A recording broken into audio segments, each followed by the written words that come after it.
పవన్ కళ్యాణ్ గారి గురించి పొద్దున్న చెప్పింది సాయంత్రం ఉండదు, సాయంత్రం చెప్పింది రాత్రికి ఉండదు, రాత్రి చెప్పింది రేపు ఉండదు.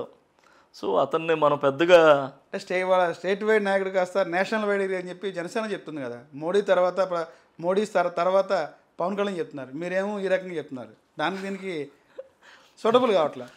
మేము చెప్పేది మహారాష్ట్ర ఎన్నికల్లో కూడా పవన్ కళ్యాణ్ వల్లే మహారాష్ట్ర విజయం సాధించి చెప్తారు. అది నిజం కాదంటారా? సరే, ఇవాళ పవన్ కళ్యాణ్ వల్ల మహారాష్ట్రలో ఎలక్షన్ గెలిచిందా, లేదంటే ఏపీలో పొత్తు పెట్టుకోవడం వల్ల ఎలక్షన్ గెలిచిందా? పవన్ కళ్యాణ్ గారికి నిజంగా అంత చరిష్మా ఉంటే, అంటే నా పర్సనల్, సో అంటే ఏ పార్టీకి సంబంధించినలాగా నేనైతే చెప్పట్లా. ఈ 2 నిమిషాలు నా వ్యక్తిగతంగా రాష్ట్ర స్థాయి నాయకుడా లేదా దేశ స్థాయి నాయకుడా అన్నది అదంతా పక్కన పెడదామండి. నిజంగా పవన్ కళ్యాణ్ గారి చిత్తశుద్ధి ఉంటే ఈ పార్టీకి సంబంధించిన 21 మంది ఎమ్మెల్యేలు రాజీనామా చేసి,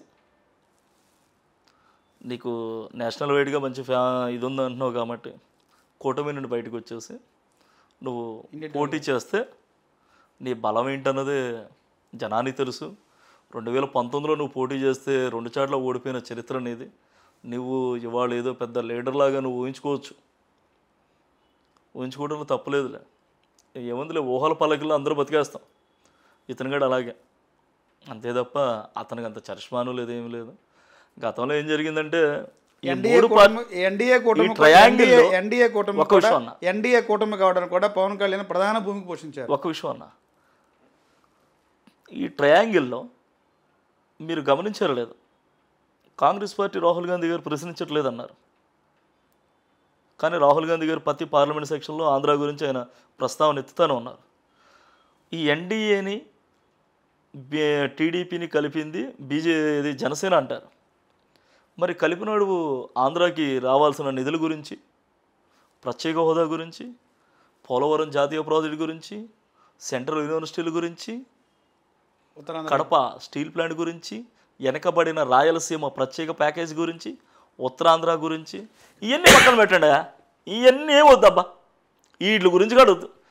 ఎలక్షన్ల ముందు ఏం చెప్పినారు? స్టీల్ ప్లాంట్ని ప్రైవేటీకరణ చేయకుండా ఆపుతామా అన్నారు. అధికారంలోకి వస్తే వచ్చినారా లేదా? వచ్చారు కదా. ఏం చేస్తున్నారబ్బా?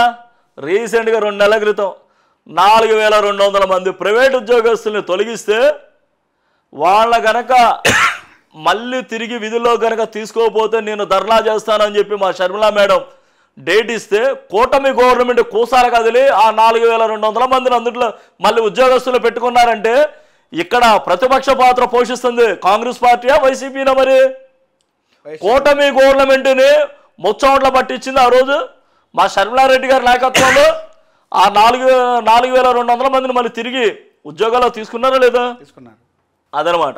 కేంద్రంలో పార్లమెంట్ సెక్షన్లో ప్రధాన ప్రతిపక్ష పార్టీగా ఉన్నటువంటి కాంగ్రెస్ పార్టీ ఏనాడైనా ఆంధ్రప్రదేశ్ హక్కుల గురించి ఎందుకు మాట్లాడలేదు? ప్రత్యేక హోదా గురించి కానీ, దుగ్గరాజపట్నం పోర్టు గురించి కానీ, రైల్వే జోన్ గురించి కానీ, విభజన హామీల గురించి ఎందుకు మాట్లాడరు రాహుల్ గాంధీ? అంటే ఆంధ్రప్రదేశ్ అంటే కాంగ్రెస్ పార్టీ అది సెంట్రల్ పార్టీకి వివక్ష. అలాంటిది ఆంధ్రప్రదేశ్ ఎందుకు జనసూపు? అలాంటిది ఏం లేదు. మీరు గమనించారు, పార్లమెంట్లో ప్రతిపక్ష పాత్ర ఉన్నటువంటి కాంగ్రెస్ పార్టీ ఎందుకు ఆంధ్రప్రదేశ్ గురించి మాట్లాడదు? ప్రత్యేక హోదా గురించి ఎందుకు మాట్లాడదు? రైల్వే జోన్ గురించి ఎందుకు మాట్లాడదు? పోలవరం ప్రాజెక్ట్ గురించి ఎందుకు మాట్లాడదు? ఉత్తరాంధ్ర ప్యాకేజ్ గురించి ఎందుకు మాట్లాడదు? అంటే రాహుల్ గాంధీకి కాంగ్రెస్ పార్టీకి ఆంధ్రప్రదేశ్ అంటే ఎందుకు చిన్న చూపు? అలాంటిది కక్ష. అలాంటిది ఏం లేదండి. 2014 విభజించారు, రాష్ట్రాన్ని అన్యాయం చేశారని చెప్పి కొంత ప్రజల్లో ఉంది. అది పార్లమెంట్లో ఎందుకు ఆంధ్రప్రదేశ్ నుంచి పార్లమెంట్లో ప్రస్తావించట్లేదు రాహుల్ గాంధీ? అన్న ఎంతసేపు విభజన జరిగింది అన్నారు. విభజన ఒక్క కాంగ్రెస్ పార్టీ వల్ల జరగలేదన్న. ఆ రోజు విభజనకి ఆద్యం పోసిన వాళ్ళు టీడీపీ వాళ్ళు ఉన్నారు, బీజేపీ ఉంది, వైసీపీ ఉంది. ప్రధాన పాత్ర మీరే కదా, ఇప్పుడు మీరున్నారు, చేసేసారు, అయిపోయింది. ఇప్పుడు ఎందుకు అదే రాష్ట్రం గురించి, వెనకబడినటువంటి రాష్ట్రాన్ని, కొత్త రాష్ట్రం, అప్పుడే పుట్టిన చంటిబిడ్డని ఏ రకంగా అభివృద్ధి చేయాలా, పెంచి పోషించాలనేది ఆలోచన ఎందుకు రాదు కాంగ్రెస్ పార్టీకి? పార్లమెంట్లో ఉభయ సభల్లో ఎందుకు ఆంధ్రప్రదేశ్ హక్కుల గురించి మాట్లాడదు కాంగ్రెస్ పార్టీ? ఎందుకు రాహుల్ గాంధీ గలమెప్పడు ఆంధ్రప్రదేశ్ గురించి? తెలంగాణ రాష్ట్రం గురించి మాట్లాడే రాహుల్ గాంధీ ఆంధ్రప్రదేశ్ గురించి ఎందుకు మాట్లాడు? చట్టసభల్లో ఎందుకు మాట్లాడలేదు అన్న? చాలా సందర్భాల్లో ఆంధ్రప్రదేశ్కి ప్రత్యేక హోదా ఇవ్వాలన్నదే రాహుల్ గాంధీ ఎజెండాగానే పెట్టారు. ప్రతిసారి ఆయన ఫైట్ చేస్తున్నారు. ఇవాళ మీరు ఇన్ని చెప్తున్నారు రాహుల్ గాంధీ గారు ఫైట్ చేయట్లేదని.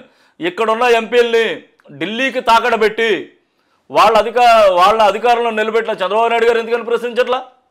చంద్రబాబు నాయుడు గారికి వాళ్ళకి అవుట్ రైట్గా కూటమి గవర్నమెంట్కి 21 మంది ఎంపీలు ఉన్నారు. మీరు ఏపీకి ప్రత్యేక హోదా ఇస్తానని నేను మీకు మద్దతు ఇస్తానని చెప్పొచ్చు కదా. అంటే వీళ్ళ వ్యక్తిగత కేసుల గురించి కానివ్వండి, వీళ్ళ వ్యక్తిగత సత్సంబంధాల గురించి కానివ్వండి, ఆంధ్రప్రదేశ్ని ఈ 15 సంవత్సరాలు తీసుకెళ్లి ఢిల్లీలో నరేంద్ర మోడీ దగ్గర తాకడబెట్టింది చంద్రబాబు నాయుడు, జగన్మోహన్ రెడ్డి కాదా?